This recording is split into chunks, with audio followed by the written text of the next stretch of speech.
Microbiomes are the collection of all microorganisms in our body. These microorganisms found in the gut, on our skin, mouth and nose. There are an estimated 100 trillion microbes in our gut, which is more than the number of cells in our body. These microbes play a key role in human health because they help to digest food, regulate immune system and protect us from harmful outside invaders. There are many factors that cause metabolic diseases. One of them is the microbiome. The gut microbiome can influence the way our body metabolizes food, so it can also influence how we absorb nutrients and store fat. It has been shown that a person's microbiome will change depending on their nutrition intake. A healthy gut microbiome results in healthy life.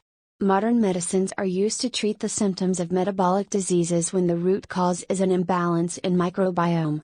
Understanding and restoring a healthy gut microbiome results in reduction of inflammation and restores a sense of balance.